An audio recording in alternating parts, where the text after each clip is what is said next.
And we're live. She told me all sorts of new things. My father bought a gun. How's she doing? Yeah. What kind of gun? So she didn't know exactly, but I imagined it to be, I know it was a pistol, and he said that he's going to swap it out for a revolver. My father's 72, and he had a hard time loading the magazine. So it would like it, I don't know, his hands are 72 years old, so it's hard to like get the bullets in the magazine. So he's going to try a revolver, which should fix it. Nice. Oh, so he got a revolver or he just got the semi? It seems like he has the semi now, and he enjoyed shooting it, but like the rest of the ownership experience wasn't a fit. Mostly the loading the bullets in the mag. So they make mag loaders, two different kinds. There's the one that you're probably familiar with. It goes over the top of the magazine. You just press down on it with your thumb and then slide the bullet in. Okay. But there's another one that's like a whole mechanism that's, you know, like this big, and you slide the magazine in and you pull like a handle and it does that for you. And it's really easy. So a lot of guys who have arthritic hands use those, or you get yourself a load boy. Which isn't as dirty as it sounds. I think that his use case was like reloading in an emergency. And I started to say something about, well, a lot of times you might have like multiple magazines ready to go. But I think that his mind was made up on the revolver idea. Yeah. So. Yep. The Smith & Wesson makes an 8-shot revolver that's very slick. That might be more his flavor over a 6-shooter or a 5-shooter. You know, more bullets is better. Get some extra freedom seeds in there. I tried to offer a little advice. I really like the Ruger 626. I think it might be a 7. And but the vibe I got was that he has a friend who's a gun expert, and that's where he'd rather take his advice from. So that's fine. Yeah. I like revolvers a lot. She's like, "You have one, right?" I'm like, "I'm not sure how many I have, but I've got guns." Yeah. Revolvers are absolutely the most aesthetically pleasing of all guns. They look the coolest. There's just, I don't know. In my head, at least, there's nothing that competes with just how fucking cool a revolver looks. Or if it's a long gun, those lever action rifles, those just look so sick. I didn't originally think that, and I currently do. I think lever guns are super neat. And by the way, you can shoot them faster, and your target acquisition isn't as lost as you might think. Like for me anyway, if I use a bolt, I'm almost starting fresh on finding that target. Almost. And but with a lever action, it's just a step away from semi-auto in my arms. I don't know if Kyle agrees or disagrees. I do. 100%. And I used to think revolvers were like lame old people guns. Now I'm like, can I get one like the Cowboys, you know, where you spin it and load it one at a time? You can. Yeah. So what are those called? The Colt Cowboy, whatever the fuck, where you have to spin the cylinder as you put it in one at a time. So Old West. So I don't know what they're called, but you know, we're talking about that some revolvers, the cylinder comes all the way out when you press release, and some of them you pull a little cover off to the side and you go one bullet at a time as you spin the cylinder. I don't know what that's called. I don't know what like the proper. That's the old timey kind, and it's kind of cool. Yeah. Well, the old timey kind is black powder, where there's a packing mechanism at the end of the barrel that you have to pull down. Okay, peg leg, you're going a little too far on that. I want the functional level of history. No newfangled cartridges for me. Yeah. Why do I need to carry 9 pistols? What should I search for? Not Cowboy revolver. It's not showing me the side like I want.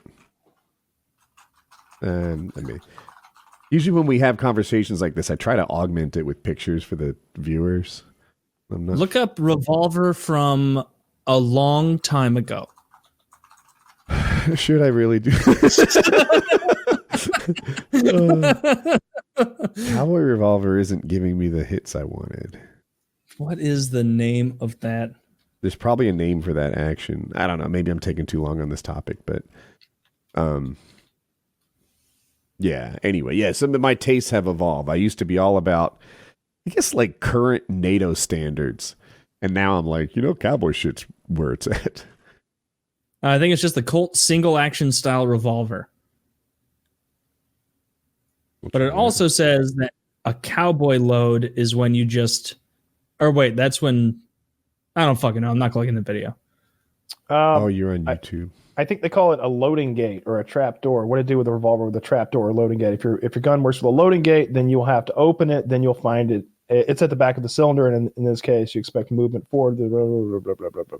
Yeah, I think it's called a loading gate or a trap door.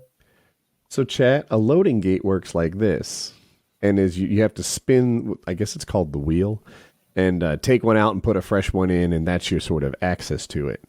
And I don't know what the other kind is called. I guess I could look up like Ruger 626.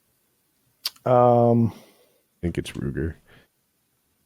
And I just always say, the one where the cylinder swings out. Yeah, right? Like it is curiously know. hard to find one that's open. But revolvers are fucking cool. You know, they're nice and heavy. They're often really good target guns. I like double action revolvers. I think they're safer than a semi-automatic because, especially a double action, it's hard to accidentally pull that fucking trigger. I don't know. You can always see if it's loaded really quickly. And you feel like Dirty Harry. Right? Or like as Taylor was saying, indubitably, revolvers are cooler. I'm like, Walking Dead agrees. You know, they gave the big bad guy, it's a python, I think. Rick always had a python, I think. A big old cool python. I don't know that anyone else had like a badass revolver you're muted, Taylor. They had a badass revolver in the whole show. What cal is that? Is a python a 44? Probably comes in a couple calibers. Most of them come, 357 Magnum, 44 Special, 44 Magnum, and those calibers are pretty ubiquitous. Can't a 38? Yep. 38s will go into a 357 Magnum cylinder. And a 44 Special will go into a 44 Magnum. I don't know that for sure because I'm not a pussy and I like to shoot the 44 Magnums off. I don't know. What's the power? You need to learn that so you can advise Taylor. Is a 44 Special more powerful than a 357 Magnum? That's interesting. It really depends on how they're loaded. What the load is, because with the 44 Magnum you can have 240 grain fucking bullets, but I don't think they go as fast as a 357 Magnum, because you can load 357 Magnums up to like 1,400 feet per second or something like that, really fast.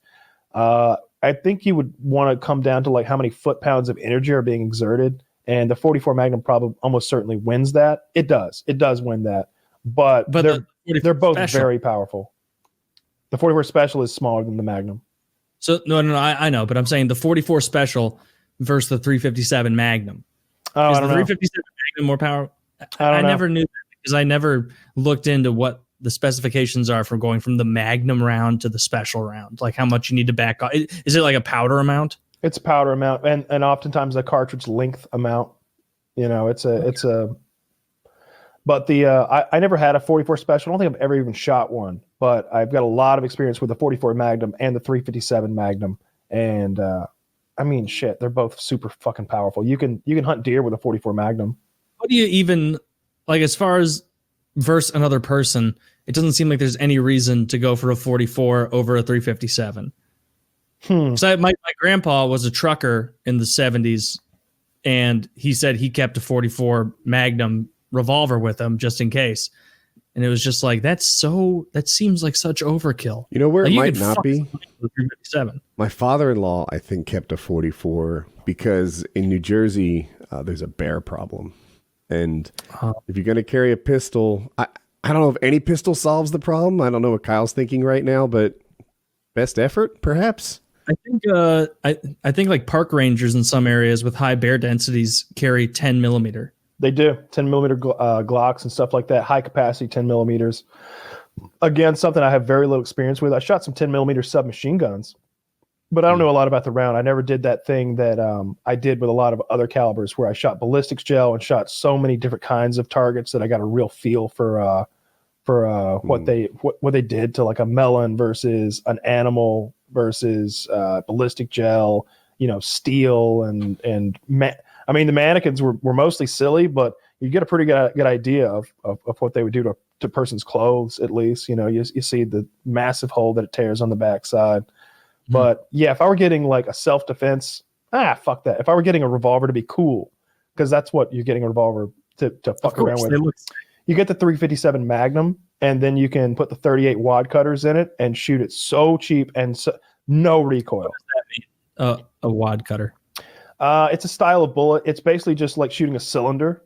Like it's like a copper jacketed lead cylinder that's coming out. It's flat on both ends of the bullet. Just it's practice ammo. Just very low recoil shit. Very cheap, and then you can start with that, especially if you're a lady or you're new to guns.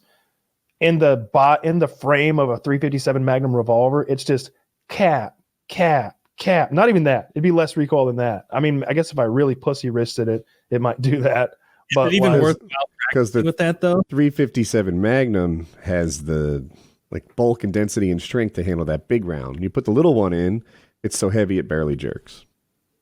That makes sense. But I mean, like, if you were trying to get better with it, would that even help? Yeah, because you're going through the motions. You're getting a little recoil. You're getting the pop. Big part of like getting good with guns, honestly, is getting rid of that flinch, getting rid of any fear of the gun, of the noise of the gun, of the recoil of the gun, being able to look down those sights, squeeze the trigger, and watch the vapor trail as your bullet arcs out there, hits the target, and watch the target come to pieces, so you know what you did. Because you got to learn from your mistakes. So if you're not watching that happen, it's kind of hard to see the mistake.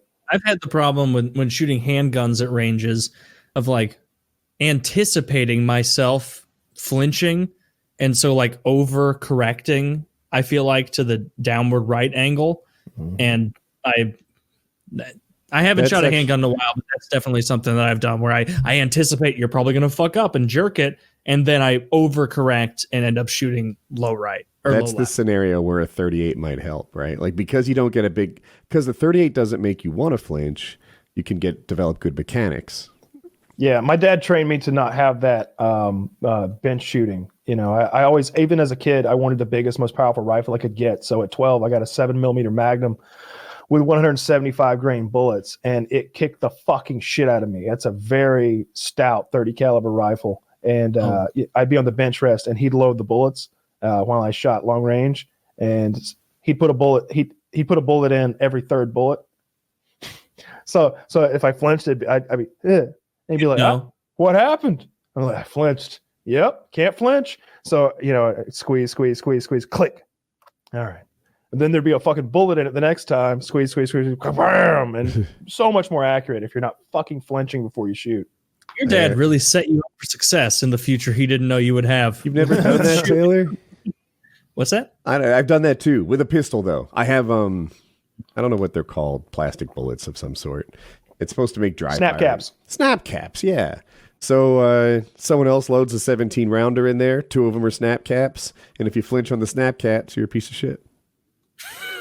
You're straight up piece of shit. You do not pass go, do not collect $200. You're a piece of shit. Yeah, we were really serious about hunting. That's what it was. We took deer hunting very, very seriously, and we hand loaded our ammunition. We practiced a lot, and we hunted every day, twice a day, and killed a slew of deer. So he wasn't like a throw the football around, throw the baseball around, play hockey in the driveway or basement kind of dad at all. Just we threw the baseball. We threw the baseball a lot, but then when I got tired of doing that, we completely pretty much switched to guns, especially around the hunting seasons. So shotgun and rifle mostly, and pistols just for fun. I was never had a ton of pistol experience, but mostly bolt action rifles and shotguns. And fixing cars. And fixing cars. Yeah, we did a lot of that.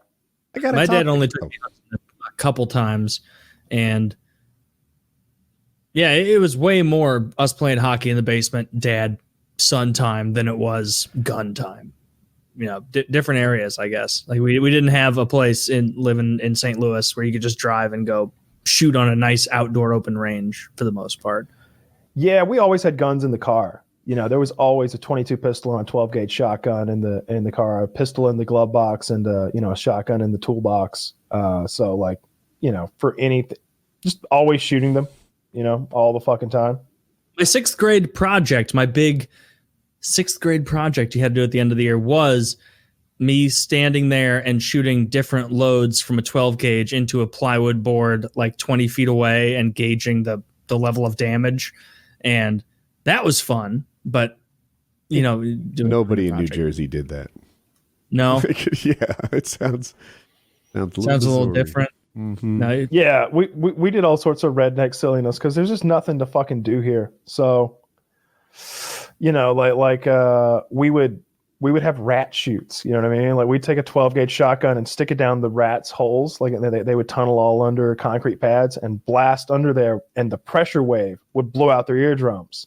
So they'd come staggering out the holes, all fucked up, and then I'd dual wield 22 pistols, fucking shooting them as they ran around. That's hilarious. It was a lot of fun. Dual wielding 22 pistols, just beep beep beep beep beep beep, just killing rats. Yeah, that's fun. We on the farm, the thing we had the most fun with was tying a big plastic panel to the back of ATVs and then sitting on it and having someone else drag you around, like in the fields, and like whip you around, especially on snow. On snow, that shit was dangerous. We shouldn't have been able to.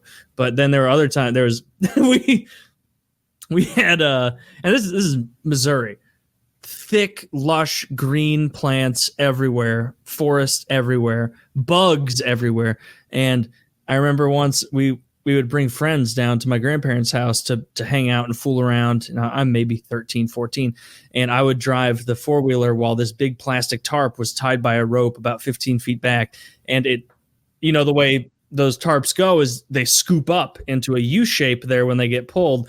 And I looked back at one point, and my buddy Hayden, now a streamer, I just looked back, and I was expecting him to be having the time of his life, having so much fun.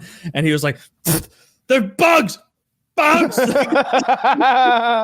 was scooped in a U shape in the middle of the summer. It was just hundreds of crickets and cicadas being thrown into his face. Very, very good time for me. But